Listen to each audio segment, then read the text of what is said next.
Is there more than just one way to think about strategy processes? If so, what are the alternatives to the dominant model of the strategy process?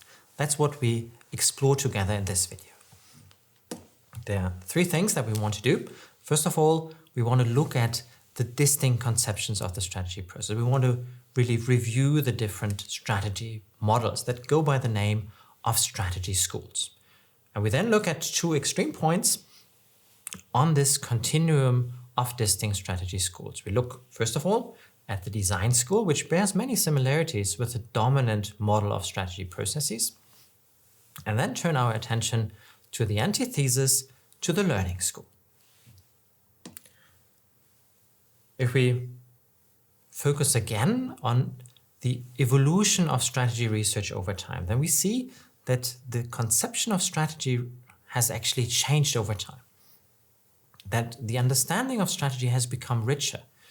And now multiple conceptions of the strategy process actually coexist. And they go by the name of distinct strategy schools. And these strategy schools, of which two are at the focus of this video, namely strategy as design and strategy as learning, they can be arranged on a continuum. And this continuum ranges from strategy as design to strategy as emergence. So what does that mean? In simple terms, strategy as design means that you can figure out what to do ex ante, right? So strategy is very much an analytical, a conceptual activity. Strategy as emergence, in contrast, says there's so much uncertainty that we're facing these days that you can do very little ex ante. Rather, strategy emerges on the go. So strategy is very much about learning while you're working, right? While you're implementing things on the ground. So this, in a nutshell, is that spectrum from design to emergence. And there are two schools which are very close to these two extreme points. On the design side of the spectrum, we have the design school. And on the other side of the spectrum, where the nature or where the focus is on emergence, the learning school is a very good representative. And in between, we actually have a number of other schools. The planning school that emerged in the 50s, positioning school, very much centered on the work of Michael Porter, the entrepreneurship school, and if you want to figure out or learn more about different conceptions of strategy, then there are even more than this. And the place where you can find this is the Strategy Safari book by Henry Mintzberg. Let's now look together at the first school, the design school. As I said, the design school has many similarities with the dominant conception of strategy. And essentially, the design school understands strategy as a conceptual, highly analytical process. What are the key assumptions of the design school? Well, the assumptions are that our environment within which we're operating is stable, or at least it's foreseeable, right? We can predict the environment and the evolution of the environment. The design school very much puts senior management, top management into the driver's seat. They are the ones who shape the nature of strategy according to the design school. And then we have this assumption of organizational plasticity, which is, I think, a very interesting one. The design school imagines or assumes that we can shape organizations in any way we want. If we figured out the future, if we identified the best possible position in the marketplace, then the assumption is that we can shape the organization in the way needed to occupy that optimal position. And the overarching approach that we're trying to pursue then according to the design school is that we want to achieve fit between the external requirements and our internal competencies. So the external and the internal going hand in hand. And the metaphor that is guiding this in terms of the strategist is perhaps the metaphor of the strategist as an architect. So somebody who sits down, watches out of the window, imagines the ideal setup for the organization, obviously based on sound analysis, drafts it, and hands it over to the builders for actual implementation. if we are to visualize the design school, then we want to create a strategy that's at the focus, obviously, of what we want to do. We have, first of all, the external piece of analysis, the external appraisal. That gives us the threats and opportunities, gives us the external requirements. We then complement this in the second step with our internal appraisal, with the strengths and weaknesses of our organization, with the internal competencies. The two together provide us with the strategy that we can write down, that we can formulate. And we then add a bit of social responsibility, a bit of managerial values, and we then ultimately move towards the implementation. So it's a little bit the sort of cookbook approach to strategy. And the contributions of the design school are manifold, right? The design school continues to be an important perspective on strategy. And it's particularly valuable because of the terms, the terminology, and the tools that it provides. So it has introduced a clear vocabulary, much of which we'll be exploring in this course. It highlights this importance of fit, and it continues to be the most influential and enduring school in the domain of strategy. As for strategy practice, it highlights this idea that we can come up with grand designs, that we can sort of imagine the future of our organization and then put this into practice. And it provides an alternative to trial and error learning. If we're assuming that we can anticipate the future, if we can understand the context within which we're operating, then we might not need to engage in costly trial and error learning. What are the limitations? Some of those we heard already when we looked at the three fallacies of Henry Mintzberg, or introduced by Henry Mintzberg. So if we look at the limitations with regards to the environment, then if we want to critique this design school, then we could say, well, it underestimates the dynamism in our environment, that it changes in potentially unpredictable ways. It also underestimates the ambiguity, namely that means-end relationships are quite often less clear than we tend to believe. As for strategy practice, it ignores the fact that strategy formulation and implementation needs to go hand in hand. That's basically the fallacy of detachment, right? And it overstates firm plasticity. Everybody who has been involved in organizational change knows that organizations are all but easy to change, right? So firm plasticity is, in many contexts, nothing more than an illusion, those that criticize the design school would say. And as for strategy practitioners, one might say that they overlook, or that the design school overlooks the cognitive limitations, the way in which decisions are distorted, that perfect information, for instance, and perfect information processing capabilities are also an illusion that will not reflect the reality in actual business practice. And that decision-making biases are being ignored by this quite rational approach of the design school. So Henry Mintzberg, as you can imagine, he has advanced very fundamental critique with regards to the design school.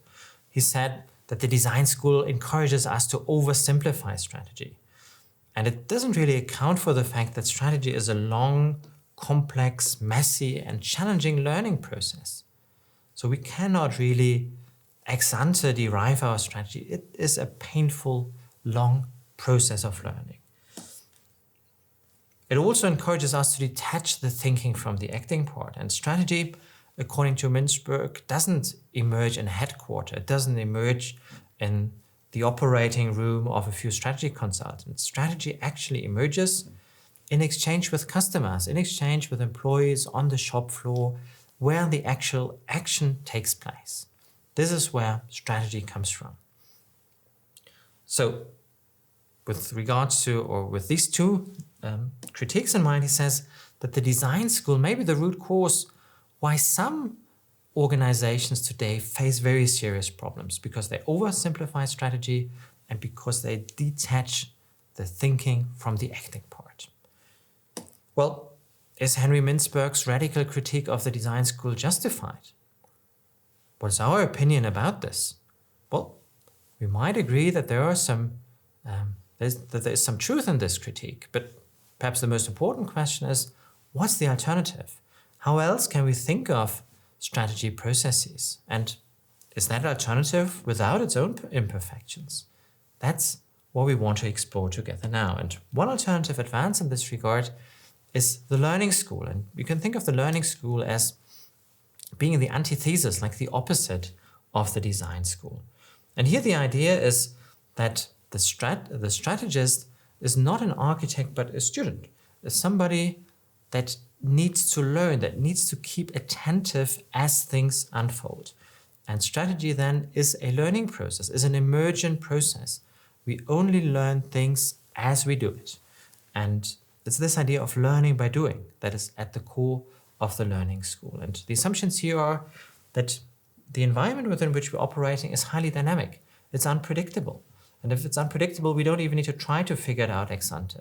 But we need to basically remain open to signals that we receive as we move forward. And then we need to adapt and modify our path as we receive signals from the environment. So this idea of organizational adaptation is very much in the foreground, as is this idea of strategy being shaped not just by the top management, but by everybody who receives the signals from the environment and is able to translate this into meaningful action. So strategy here is emerging over time as the organization learns and adapts to feedback. Feedback about what is working, feedback from customers, feedback from employees. And learning, according to the learning school, happens not just at the individual level, but also at the level of the group or team, the level of the organization. And in many ways, we would say these days also at the inter-organizational level, at the level of networks and collaborative ecosystems. Well, is the learning school only offering solutions to the problems of the design school, or does it have its own limitations? Let's look at the contributions first.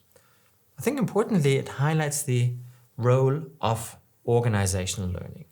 And we're all aware of the fact that the environments in which we're operating, the technological environment, but also the competitive and regulatory environment, are becoming increasingly dynamic. Learning is a key attribute in this regard. It also, one could say, yields a more realistic description of strategy processes. Strategy in actual practice doesn't happen in the way in which it was depicted in the dominant model, right? You don't do the analysis, write it down, and then you implement everything smoothly. Strategy processes are prone with challenges, mistakes, negative feedback, and the need to adapt and rethink.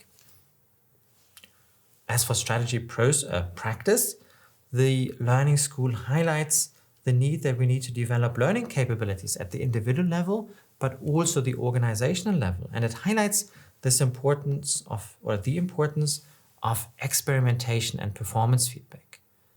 That we need to test things in actual practice in order for us to learn what works and what doesn't. Well, it has its own limitations, obviously, right? As for the environment, one could say that this approach of incremental learning actually might be insufficient in times of discontinuous changes. When the whole environment moves to a different technological standard, when we move from combustion engines towards electric engines, when the car moves from a hardware-centric piece to a much more software-centric piece, then this incremental learning by doing might be insufficient, right? We might actually then need a more analytical approach towards strategy. As for strategy practice, the critique is that learning might end up being rather maneuvering than true strategy, right? If we always adapt our path, then what actually is the clear pattern? Is it more maneuvering? Is it more tactics? Or is it really about the overarching strategy? And if we are very open to feedback and adaptive to feedback, we might end up with what is called strategic drift. That is, that we end up in a very different place than we actually envisioned, right? And that might also be then leading to inconsistencies and challenges in its own right. And there's obviously then an important cost of trial and error learning. If we can't anticipate the future, if everything needs to be figured out, right, by experiments, then that is quite a costly way of learning about how we can best set up our strategy. As for the strategy practitioners, it underplays, some would say, the possibility of strategic foresight, the ability of practitioners and organizations also to shape their own environment. And it downplays the role of strategic leadership. So there are things to like about the learning school and imperfections of the learning school that we need to be aware of. So what have we done in this video? We started by surveying the distinct conceptions of strategy process on a continuum from design to emergence. There are actually quite a few distinct strategy calls, that is, conceptions of strategy and the strategy process. We looked at the two extreme points, the design school, very much consistent with the dominant model of strategy, and the learning school. We saw that each offers contributions to strategy research and strategy practice, but each also has its own limitations that we need to have in mind when thinking about strategy through the lens of the respective strategy school.